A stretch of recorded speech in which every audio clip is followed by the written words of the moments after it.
નમસ્કાર મિત્રો, આપ સૌનું ફરી એક વખત સ્વાગત છે મારી યુટ્યુબ ચેનલમાં અને આ નવા વિડીયોમાં। આજે હું આપને સફર કરાવીશ પોરબંદરની આન બાન શાન ગણાતી પોરબંદરની ચોપાટીની અને બતાવીશ અહીંનો સુંદર મજાનો અને રમણીય વ્યૂ।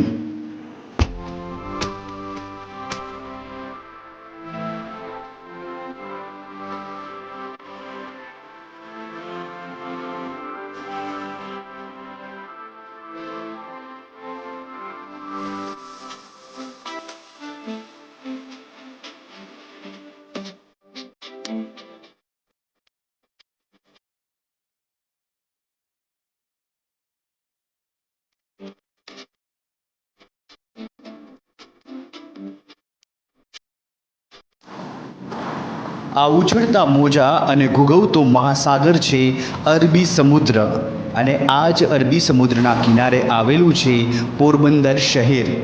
એ જ પોરબંદર જે કૃષ્ણ સખા સુદામાની પાવન ભૂમિ છે અને રાષ્ટ્રપિતા મહાત્મા ગાંધીની જન્મભૂમિ છે।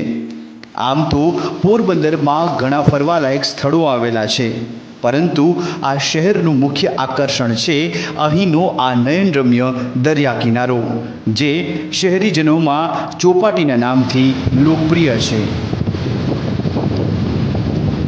ચોપાટી પર લટાર મારવી કે બેસીને દરિયાની લહેરોને જોવાનો લાહવો જ અનેરો છે અને વધુ આનંદ માણવો હોય તો કિનારે ટકરાતી લહેરોમાં પગ બોળીને પણ લઈ શકાય છે।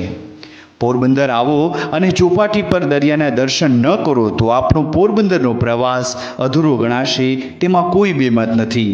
એટલે જ તો જે કોઈ વ્યક્તિ પોરબંદર આવે છે તે અહીંની ચોપાટી જોવાનું ચૂકતા નથી। એમાં પણ રવિવારે તો અહીંની રોનક જ અલગ હોય છે, જ્યારે સાતમ આઠમના તહેવાર પર અહીંના ચોપાટી ગ્રાઉન્ડમાં ભવ્ય લોકમેળો ભરાય છે અને મેળાની મોજ માણીને થાકી ગયેલા લોકો ચોપાટી પર આવીને શરીરના થાક સાથે મનનો થાક પણ હળવો કરે છે।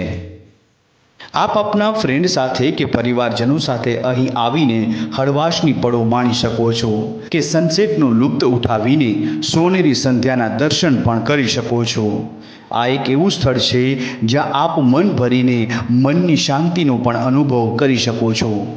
આ વિશાળ અને સુંદર ચોપાટી પર વોક કરીને શરીરને તંદુરસ્ત પણ રાખી શકો છો।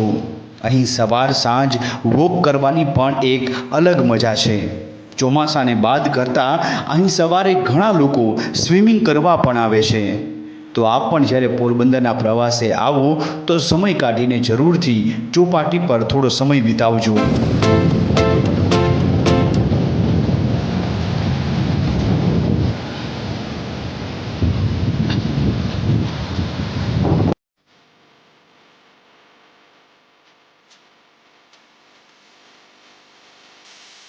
આશા છે કે આપને વિડીયો પસંદ આવ્યો હશે, અને જો આપને વિડીયો પસંદ આવ્યો હોય ને આપણે પોરબંદરની મુલાકાત લીધી હોય તો કોમેન્ટ કરવાનું ચૂકશો નહીં, અને આ વિડીયોને લાઇક કરવાનું અને અમારી ચેનલને સબસ્ક્રાઈબ કરવાનું પણ ન ભૂલતા। ફરીથી મળીશું નવા વિડીયો નવી માહિતી સાથે, ત્યાં સુધી મને રજા આપશો। નમસ્કાર, આવજો, જય હિન્દ, જય ગરવી ગુજરાત।